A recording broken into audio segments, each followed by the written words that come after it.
Bismillahirrahmanirrahim. Assalamualaikum warahmatullahi wabarakatuh. Hai saudaraku, dalam video kali ini saya akan menceritakan sebuah kisah Nabi Idris alaihi salam yang kreatif dan giat berdakwah.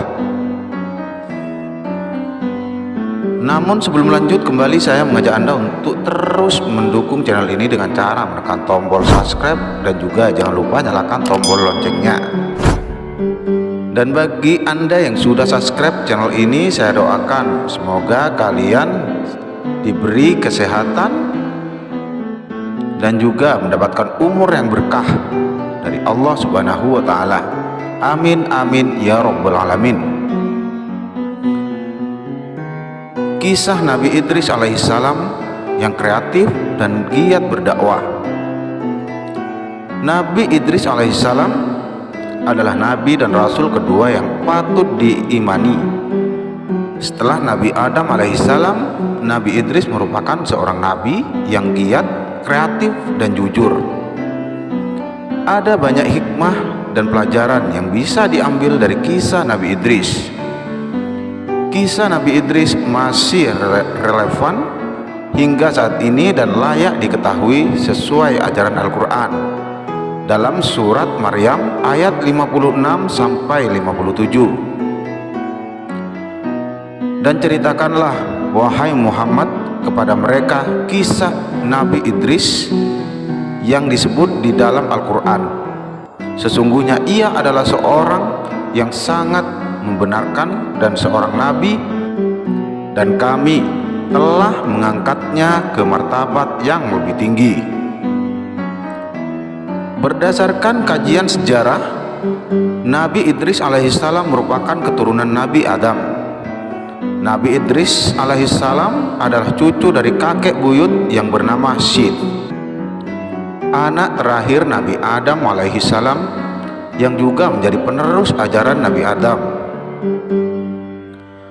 Nabi Idris lahir di daerah Babil yang dikenal sebagai Irak untuk saat ini. Dia merupakan seorang yang kaya akan ilmu pengetahuan dan memiliki perilaku yang terpuji. Saat diangkat menjadi nabi dan rasul, Nabi Idris alaihissalam berdakwah dengan giat. Pada masa itu, Nabi Idris alaihissalam mesti berkeliling untuk berdakwah mencari pengikutnya. Nabi Idris alaihissalam adalah nabi yang sangat giat berdakwah. Dia seorang guru keliling yang tak lelah mencari orang untuk mendengarkan pesan mengenai ketuhanan.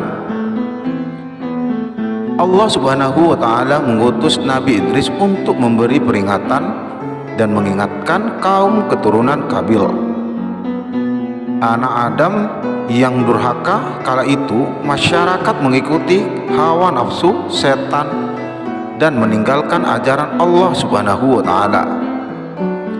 Allah lantas menghukum mereka dengan musim kemarau panjang yang membuat sungai dan sawah kering hingga makanan pun habis.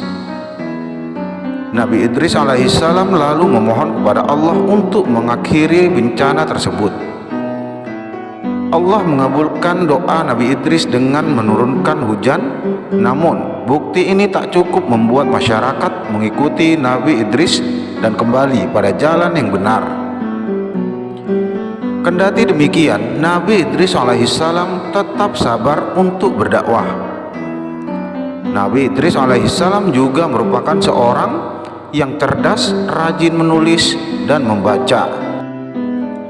Dia juga dijuluki Hurmus al-Haramisah, seorang yang ahli perbintangan.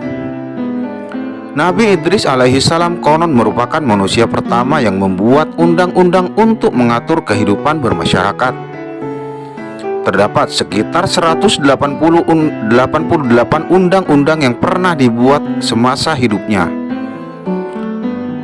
Selain itu, Nabi Idris juga dikenal sebagai nabi yang memiliki kreativitas tinggi. Dia senang menggambar dan merupakan seorang penjahit. Nabi Idris alaihissalam bahkan menjahit baju dan sandalnya sendiri seraya berzikir. Selain kreativitas yang tinggi, Nabi Idris alaihissalam adalah nabi yang jujur dan benar, sesuai dengan surat Maryam ayat 56. Beliau selalu berkata jujur dan benar. Kejujuran Nabi Idris alaihissalam membuatnya diangkat pada martabat dan tempat yang tinggi di surga. Akhlak Nabi Idris alaihissalam juga disukai para malaikat. Malaikat Israel bahkan secara khusus meminta kepada Allah untuk bertemu dan menemani Nabi Idris alaihissalam. Nabi Idris alaihissalam lalu meminta permohonan kepada Israel untuk mencabut nyawanya agar ia mengetahui rasa sakit dan bisa memperbaiki diri. Dan dia juga meminta untuk dibawa ke langit dan surga. Permintaan itu dikabulkan oleh Allah Subhanahu wa taala dan Nabi Idris alaihissalam wafat saat berada di langit keempat. Dari kisah Nabi Idris alaihissalam ini terdapat sejumlah hikmah dan pelajaran yang bisa dipetik. Mulai dari giat berdakwah, menyampaikan ajaran Allah, memiliki kreativitas yang tinggi dan selalu jujur. Kisah Nabi Idris alaihissalam bisa menjadi contoh untuk dunia pendidikan. Seseorang tak harus menunggu murid untuk diajari, tapi bisa mengunjungi murid untuk diajarkan. Selain itu, kreativitas dan kejujuran yang dimiliki juga bisa menjadi contoh baik bagi umat manusia. Nah, demikianlah cerita kisah Nabi Idris alaihissalam yang kreatif dan giat berdakwah. Semoga cerita ini bisa bermanfaat bagi kita semua. Amin, amin, ya rabbal alamin. Akhirul kalam. Assalamualaikum warahmatullahi wabarakatuh.